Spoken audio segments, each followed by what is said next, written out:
Samajwadi party महिला सभा की प्रदेश सचिव ने मतदाताओं को किया संबोधित।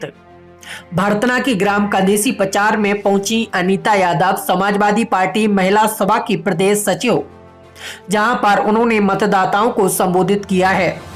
समाजवादी पार्टी के पक्ष में वोट करने की अपील की है और राष्ट्रीय अध्यक्ष अखिलेश यादव को पूर्ण बहुमत से मुख्यमंत्री बनाने को कहा है।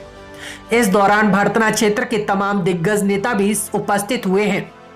इस वक्त अनीता यादव ने अपने संबोधन में कहा है कि भाजपा सरकार ने लगातार जनता को ठगा है।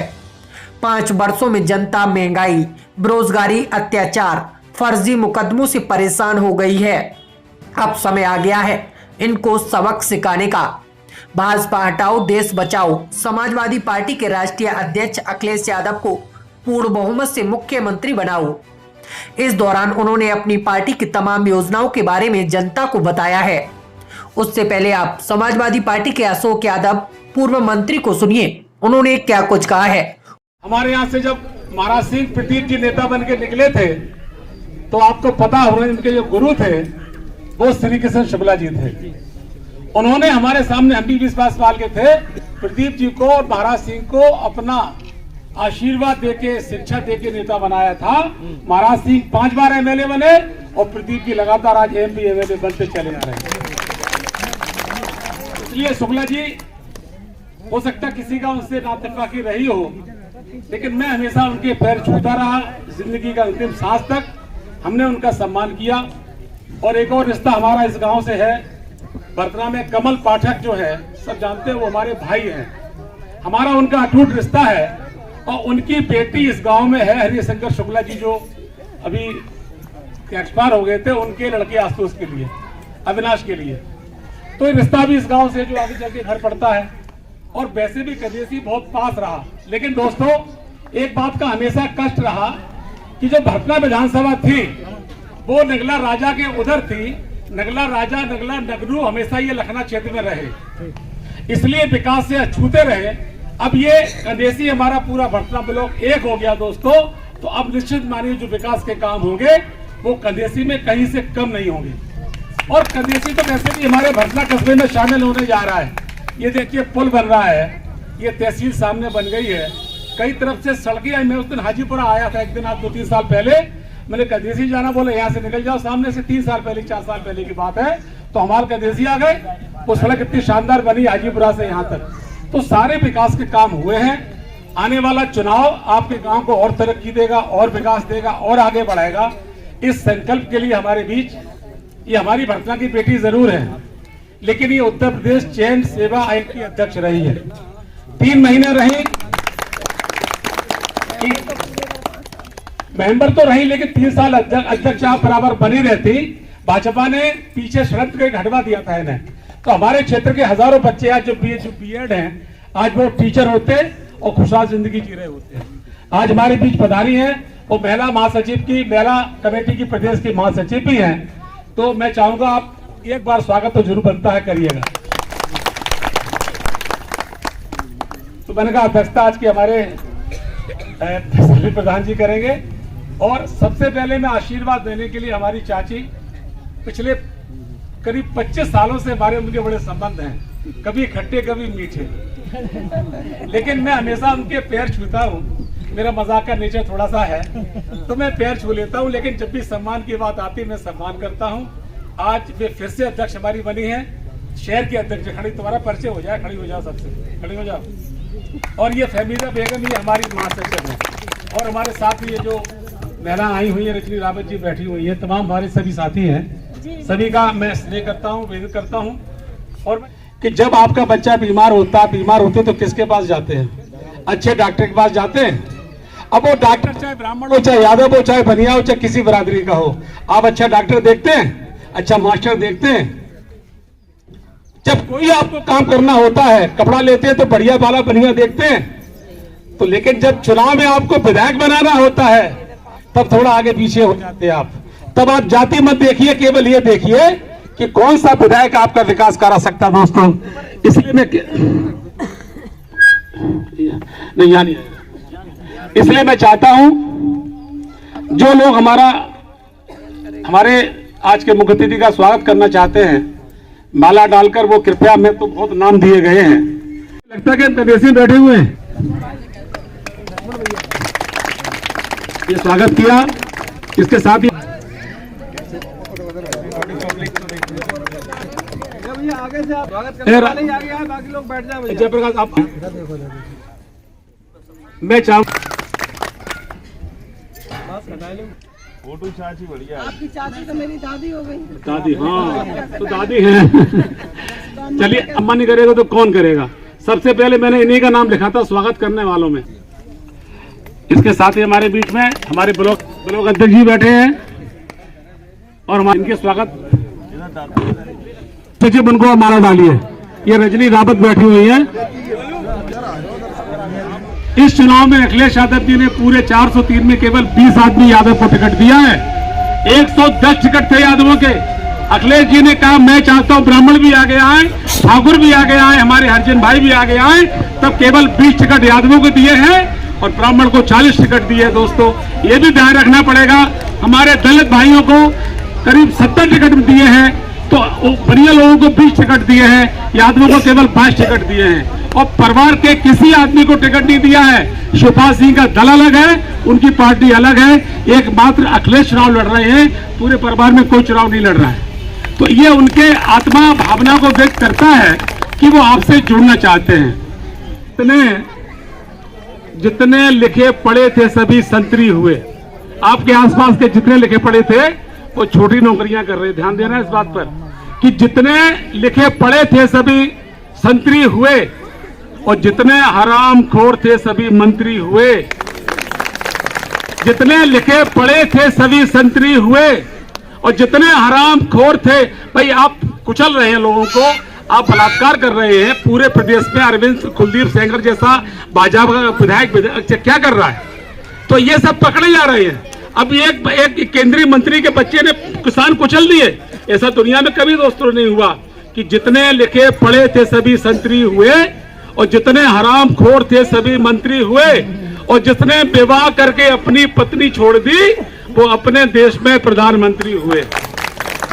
तो जिसने अपने पत्नी का कष्ट नहीं समझा वो हम सबकी पत्नी का कष्ट क्या समझेगा। अब हमारे बीच में आए अनीता जी, परिचय हो चुका है इनका। जैसा कि आप लोगों को कई लोगों ने बताया, अभी समझाया कि बीजेपी की सरकार में क्या क्या हुआ है। मैं चंद लाइनों के साथ शुरू करती हूँ, आप लोगों को मेरी बात समझ में आ जाएगी। उसके बाद मैं आगे बताऊंगी कि कहाँ छुपा कर रख दूं अपने हिस्से की शराफत, जिधर देखती हूँ बेईमान खड़े हैं। कहाँ छुपा कर रख दूं अपने हिस्से की शराफत, जिधर देखती हूँ बेईमान खड़े हैं। और क्या खूब तरक्की कर रहा है प्रदेश।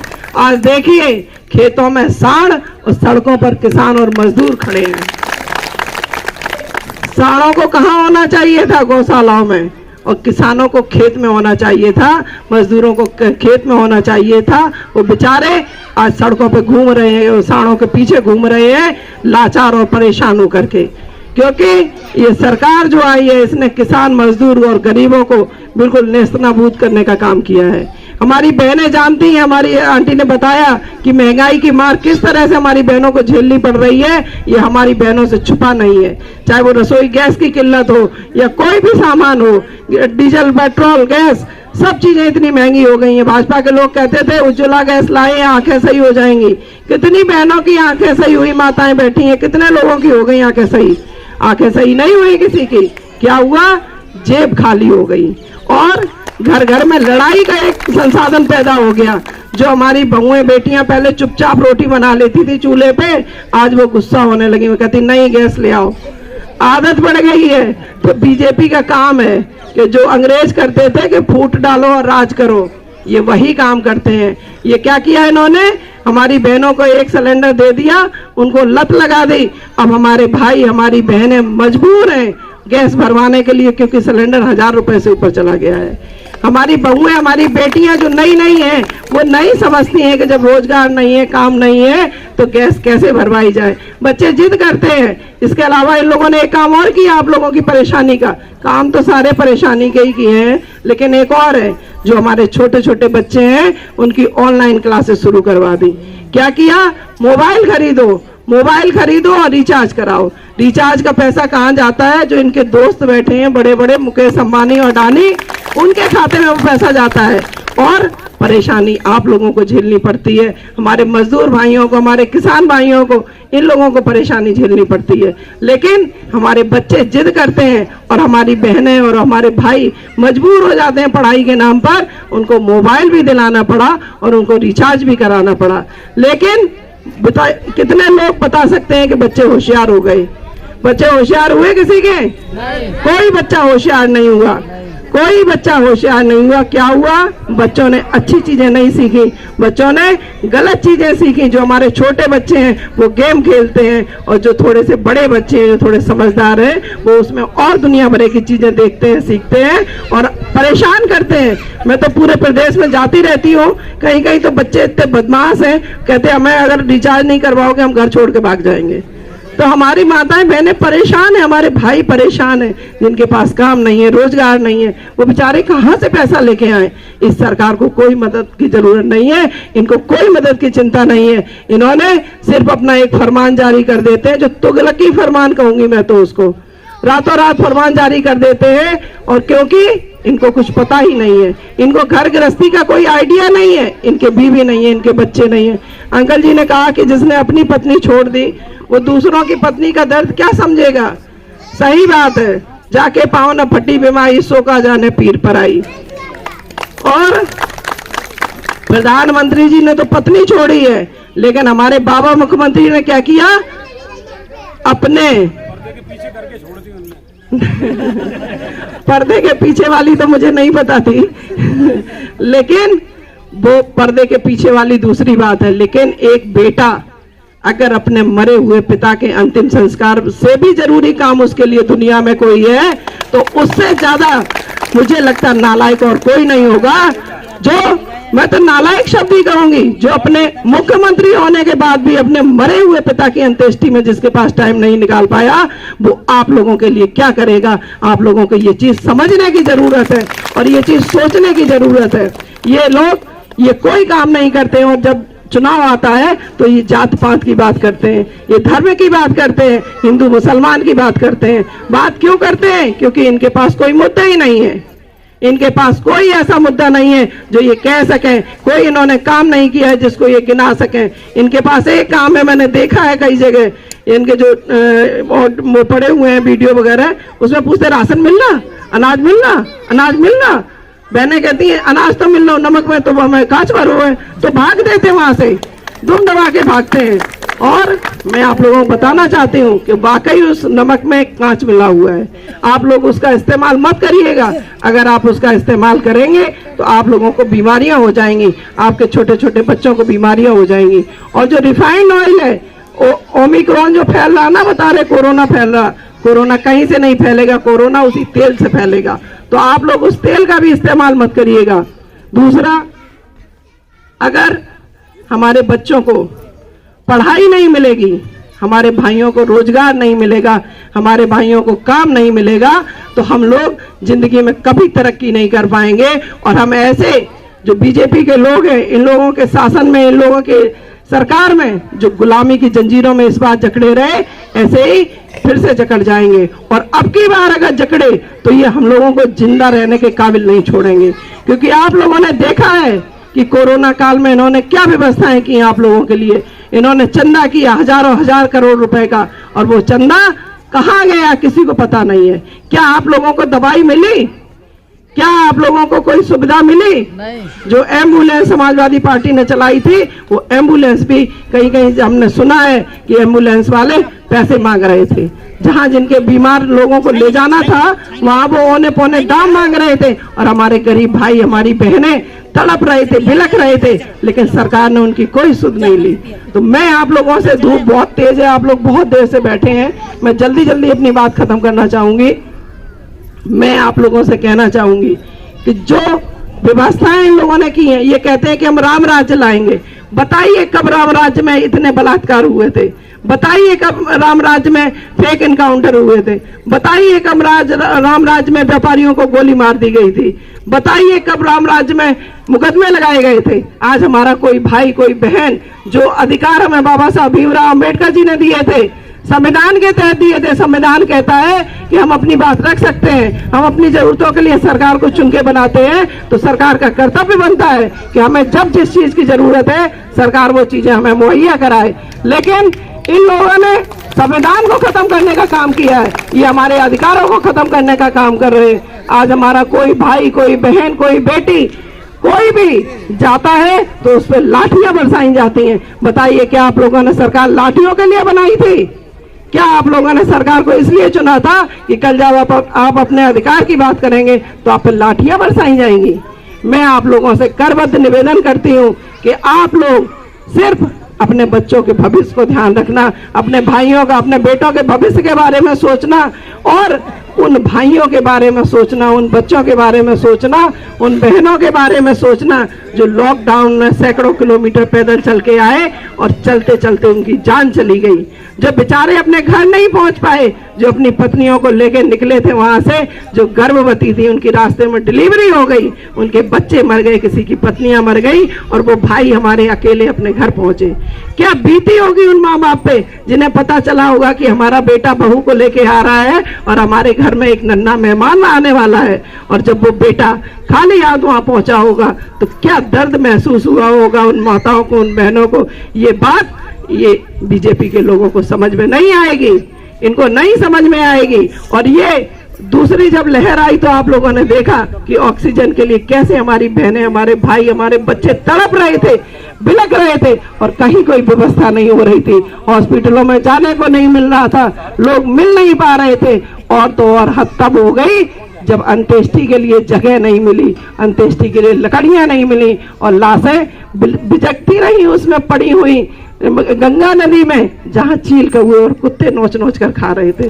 तो आप लोग अपना एक वोट उस नाम पे डाल देना कि जो हमारे ये भाई बहन जो गए हैं इनको एक श्रद्धांजलि दे देना। और ये श्रद्धांजलि तब आपकी मानी जाएगी जब आप समाजवादी पार्टी की साइकिल को वोट करेंगे और आने वाले समय में समाजवादी पार्टी की साइकिल की रफ्तार को बढ़ाएंगे और आदरणीय राष्ट्रीय अध्यक्ष माननीय अखिलेश यादव जी को मुख्यमंत्री बनाएंगे। क्योंकि आज के समय में, वर्तमान समय में अगर बीजेपी के लोगों को कोई धूल चटा सकता है, कोई इनको यहाँ से बाहर निकाल सकता है, कोई इनको आईना दिखा सकता है, तो वो राष्ट्रीय अध्यक्ष अखिलेश यादव जी है। इसके अलावा और दूसरा कोई यहाँ उत्तर प्रदेश में ऐसा नेता नहीं है जो इनको यहाँ से भगाने का काम करे।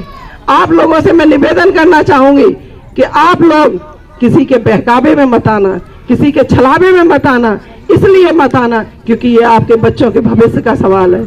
अगर आप इस बार चूक गए तो 5 साल की गुलामी आपको आने वाले 20 सालों के पीछे धकेल देगी और आप फिर कभी नहीं उठ पाएंगे, आप पूरी तरह से गुलाम हो जाएंगे। आप लोगों ने देखा है कि ये किसान बिल लाए थे, किसान बिल में हमारे 750 किसान भाई शहीद हो गए, लेकिन बीजेपी के लोगों ने कोई इनकी बात नहीं सुनी। और तो और अभी बताया अंकल जी ने कि जब वो हमारे बेटे, हमें संविधान ने अधिकार दिया, मैंने आपको बताया कि हम अपनी बात रख सकते हैं, सरकार हमने चुन के बनाई है। हमारी उन बहनों ने, जब हमारे भाइयों ने कहा होगा कि मंत्री जी आ रहे हैं हम अपनी बात रखने जा रहे, तो हमारी बहनें यहाँ बैठी हैं, ये बहनें भी और जो बहनें वहाँ लखीमपुर खीरी में रही होंगी उन्होंने भी कहा होगा कि हाँ बेटा जाओ, तुम जाओ सरकार के सामने अपनी बात रखो जाके, क्योंकि ये किसान बिल हम लोगों के खिलाफ है। और वो भाई हमारे गए होंगे कि हम मंत्री जी से बात करेंगे। सोचिए जब हमारे हंसते खिलखिलाते भाई निकले होंगे और लाश बन के बाहर लौटे, वापस आए, जिन पे कार चढ़ा दी मंत्री के बेटे ने, 7 लोगों की जान चली गई उसमें और 28 लोग घायल हो गए थे। बताइए क्या बीती होगी उन बहनों पे, कितना अफसोस होगा उनको जिंदगी भर के लिए कि अरे ये हमने क्या कर दिया, हम ना भेजते तो शायद आज हमारे भाई हमारे बेटे जिंदा होते हमारे बीच में। ऐसी सरकार ही है। और उससे भी बड़ी हम लोगों के दुख की बात यह है कि वो आज भी मंत्री बने बैठे हैं जिन लोगों ने इतनी निर्दयता से उन भाइयों की हत्या कर दी थी। आज भी सरकार ने उन लोगों को नहीं हटाया है। बातें बहुत सारी हैं और आप लोग झेल भी रहे हैं बहुत चीजों को, मैं उन बातों पर अब ज्यादा नहीं जाऊंगी क्योंकि धूप बहुत तेज हो रही है। ये तकिया कलाम बना जा रहा है मेरा, धूप बहुत तेज हो रही। मैं ये बताना चाहूंगी आप लोगों को कि आपको साइकिल को वोट क्यों देना है। चुनाव का समय है, सब लोग आते हैं अपनी बात कहते हैं। आपको लग रहा होगा मैं भी आई हूँ अपनी बात कह रही हूँ, ऐसा नहीं है। मैं इसलिए नहीं आई हूँ कि मैं चुनाव है मैं अपनी बात कहने आई हूँ। मैं आपको आपकी बातें बताने आई हूँ कि समाजवादी पार्टी की साइकिल को क्यों बढ़ाना है और क्यों वोट देना है। सबसे पहले तो इसलिए वोट देना है कि समाजवादी पार्टी एक ऐसी पार्टी है जो कभी जात पात और धर्म की राजनीति नहीं करती है। समाजवादी पार्टी के लिए सभी भाई सभी बहनें सब एक समान है। और सबसे बड़ी बात, समाजवादी पार्टी की कथनी और करनी में कभी भेद नहीं रहा है। समाजवादी पार्टी के लोग जो कहते हैं वही करते हैं। इसके अलावा वो झूठे वादे नहीं करते हैं। वो जो कह दिया सो कह दिया। अब क्यों कह दिया ये मैं बताती हूँ क्या क्या कह दिया। सबसे पहले तो समाजवादी पार्टी की सरकार आने पर आपको पढ़ाई, दवाई और सिंचाई पूरी तरह से मुफ्त। हमारे जो छोटे छोटे बच्चे हैं इनकी पढ़ाई मुफ्त होगी। आप लोग अंदाजा लगाते जाइए कि आपको एक महीने में कितना फायदा होने वाला है। जोड़ लीजिए 2000 रुपए पढ़ाई के और 2000 रुपए दवाई के और कम से कम 1000-2000 रुपए सिंचाई के। महीने में कितना फायदा हुआ? 6000 का। 6000 का सीधा फायदा। इसके अलावा समाजवादी पेंशन जो बताई अम्मा ने कि बंद कर दी गई है। पहले 500 रुपए समाजवादी पेंशन मिलती थी, अब उसको बढ़ा के 1500 रुपए कर दिया गया है। तो हमारी जो भी बहनें हैं, जो गरीब हैं, जो बुजुर्ग हैं, जो विधवा है, जो हमारे विकलांग भाई बहन हैं, उनको सबको प्रति माह 1500 रुपया पेंशन दी जाएगी। जोड़ लीजिए कितना हुआ?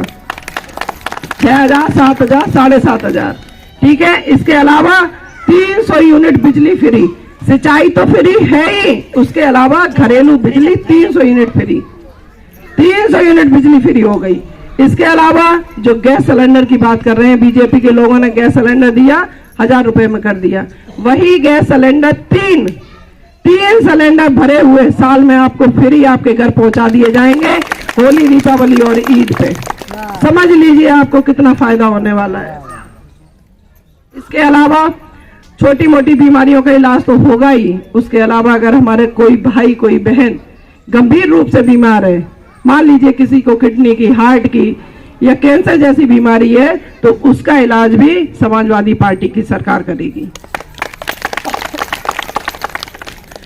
एम्बुलेंस चलाई जाएगी। एम्बुलेंस आपको यहाँ से आपके घर से नजदीकी हॉस्पिटल ले जाएगी और वहां से अगर रिफर किया जाता है तो जहां भी जाना होगा, दिल्ली, मुंबई, कलकत्ता, आगरा, जहां भी जाना होगा, एम्बुलेंस आपको लेके जाएगी।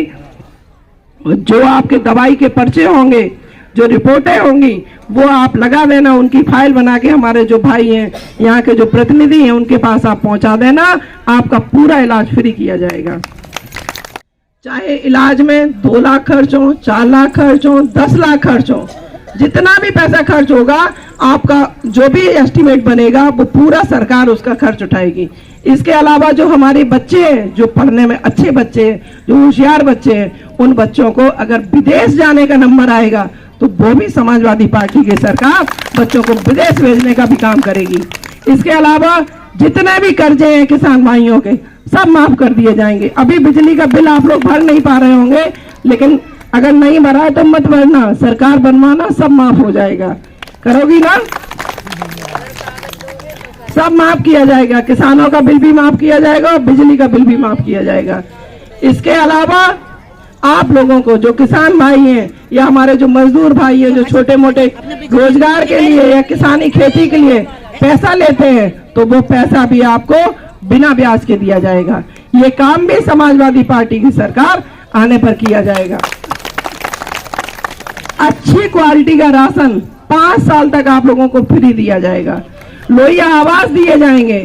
और इसके अलावा गृहस्थी में बहुत सारी चीजें होती हैं जो राशन में आपको नहीं मिलेंगी।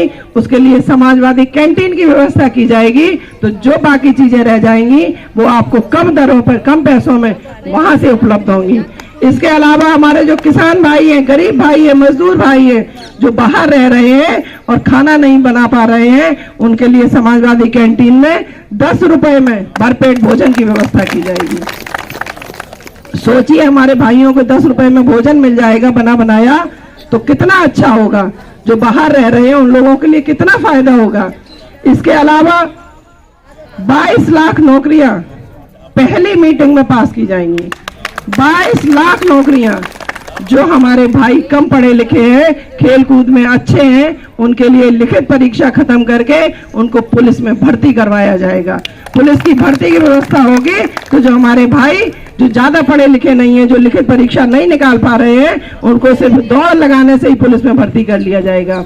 हमारे जो एक्सप्रेस वे है, एक्सप्रेस वे के आसपास मंडियों की व्यवस्था की जाएगी, जिसमें कि हमारे मजदूर भाई जो हैं वो जाकर के वहाँ काम कर सकें, वहाँ पर रोजगार उनको मिल सके। इसकी भी व्यवस्था समाजवादी पार्टी की सरकार करेगी।